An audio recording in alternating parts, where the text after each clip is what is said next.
Chapter 15. The days had folded one into another and mixed, so that after 2 or 3 weeks he only knew time had passed in days because he made a mark for each day in stone near the door to his shelter. Real time he measured in events.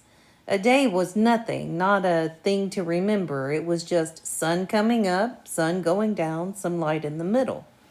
But events were burned into his memory, so he used them to remember time, to know and to remember what had happened, to keep a mental journal.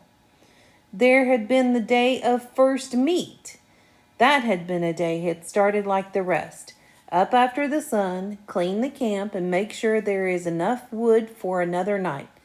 But it was a long time of eating fish and looking for berries, and he craved more food, heavier food, deeper food. He craved meat. He thought in the night now of meat, thought of his mother's cooking a roast or dreamed of turkey. And one night he awakened before he had to put wood on the fire with his mouth making saliva and the taste of pork chops in his mouth.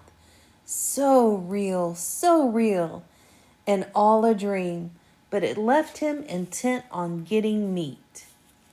He had been working farther and farther out for wood, sometimes now going nearly a quarter of a mile away from camp for wood, and he saw many small animals. Squirrels were everywhere, small red ones that chattered at him and seemed to swear and jump from limb to limb. There were also many rabbits, large gray ones with a mix of reddish fur, smaller fast gray ones that he saw only at dawn. The larger ones sometimes sat until he was quite close, then bounded and jerked 2 or 3 steps before freezing again. He thought if he worked at it and practiced, he might hit one of the larger rabbits with an arrow or a spear. Never the small ones or the squirrels. They were too small and fast. Then there were the fool birds. They exasperated him to the point where they were close to driving him insane. The birds were everywhere, 5 and 6 in a flock, and their camouflage was so perfect that it was possible for Brian to sit and rest leaning against a tree with one of them standing right in front of him in a willow clump 2 feet away, hidden, only to explode into deafening flight just when Brian least expected it. He just couldn't see them, couldn't figure out how to locate them before they flew, because they stood so perfectly still and blended in so perfectly well. And what made it worse was that they were so dumb, or seemed to be so dumb, that it was almost insulting the way they kept hidden from him. Nor could he get used to the way they exploded up when they flew. It seemed like every time he went for wood, which was every morning, he would spend the whole time jumping and jerking in fright as he walked. On one memorable morning, he had actually reached for a piece of wood, what he thought to be a pitchy stump at the base of a dead birch, his fingers close to touching it, only to have it blow up in his face. But on the day of first meet, he had decided the best thing to try for would be a fool bird, and that morning he had set out with his bow and spear to get one, to stay with it until he got one and ate some meat. Not to get wood, not to find berries, but to get a bird and eat some meat. At first the hunt had not gone well. He saw plenty of birds working up along the shore of the lake to the end, then down the other side. But he only saw them after they flew. He had to find a way to see them first, see them and get close enough to either shoot them with his bow or use the spear. And he could not find a way to see them. When he had gone halfway around the lake and had jumped up 20 or so birds, he finally gave up and sat at the base of a tree.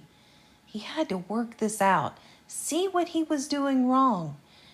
There were birds there, and he had eyes. He just had to bring the two things together. Looking wrong, he thought. I am looking wrong. More than that, I am being wrong somehow. I am doing it the wrong way.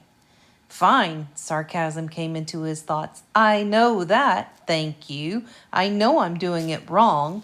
But what is right? The morning sun had cooked him until it seemed his brain was frying, sitting by the tree.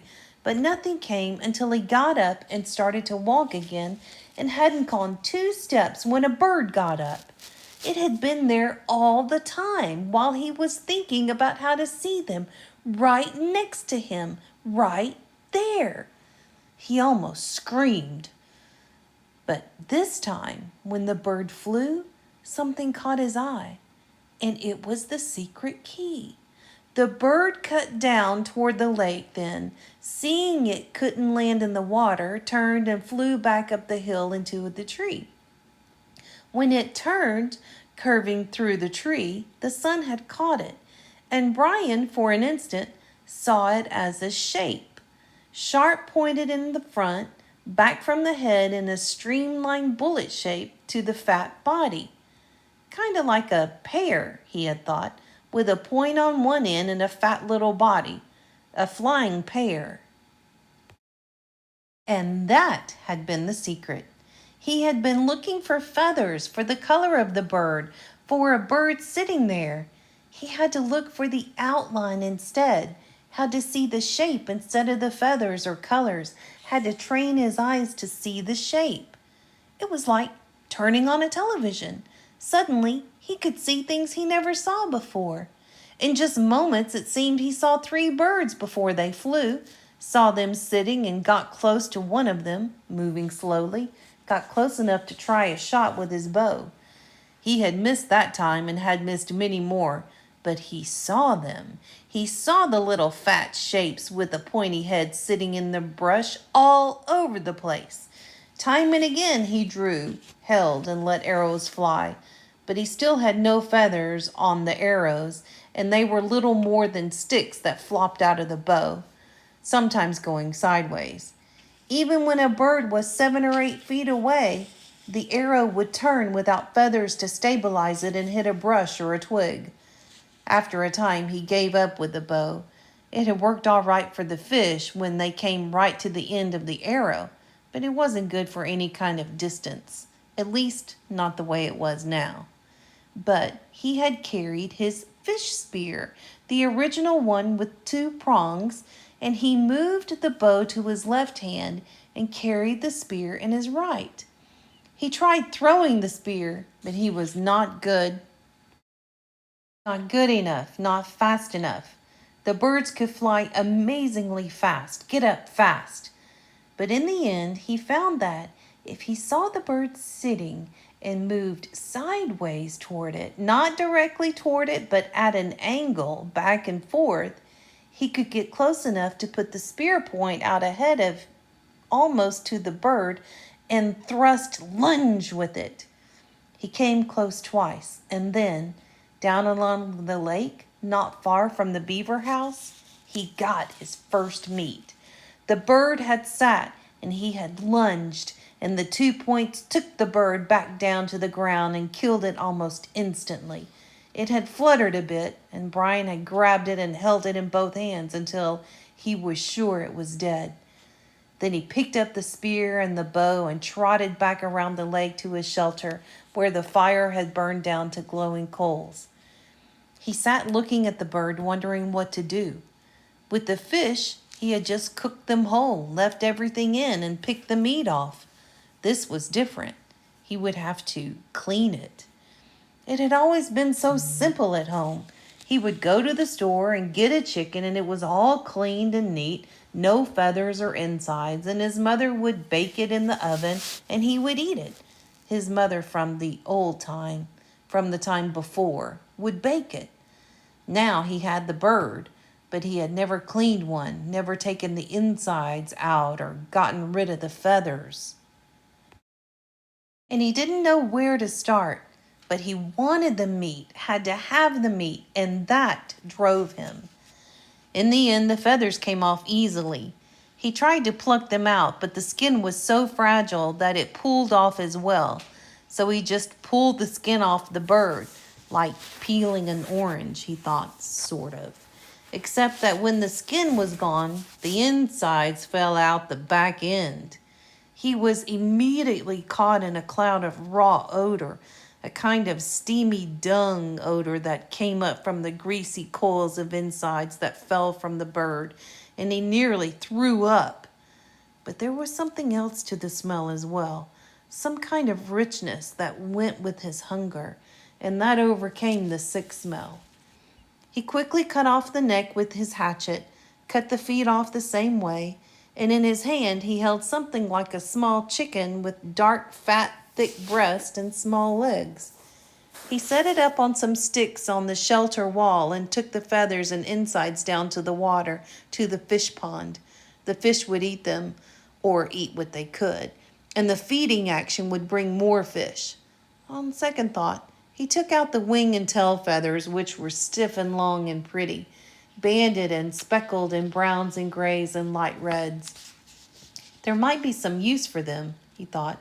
Maybe work them onto the arrows somehow. The rest he threw in the water, saw the small round fish begin tearing at it, and washed his hands. Back at the shelter, the flies were on the meat, and he brushed them off. It was amazing how fast they came. But when he built up the fire and the smoke increased, the flies almost magically disappeared. He pushed a pointed stick through the bird and held it over the fire. The fire was too hot. The flames hit the fat and the bird almost ignited. He held it higher, but the heat was worse. And finally, he moved it to the side a bit, and there it seemed to cook properly, except that it only cooked on one side and all the juice dripped off. He had to rotate it slowly, and that was hard to do with his hands. So he found a forked stick and stuck that in the sand to put his cooking stick in. He turned it, and in this way he found a proper method to cook the bird. In minutes the outside was cooked, and the odor that came up was almost the same as the odor when his mother baked chickens in the oven.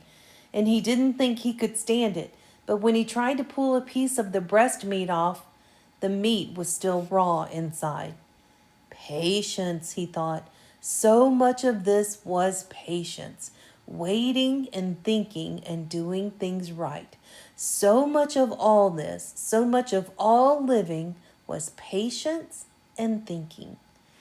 He settled back, turning the bird slowly, letting the juices go back into the meat, letting it cook and smell and cook. And there came a time when it didn't matter if the meat was done or not. It was black on the outside and hard and hot, and he would eat it. He tore a piece from the breast, a sliver of meat, and put it in his mouth and chewed carefully. Chewed as slowly and carefully as he could to get all the taste, and he thought, never.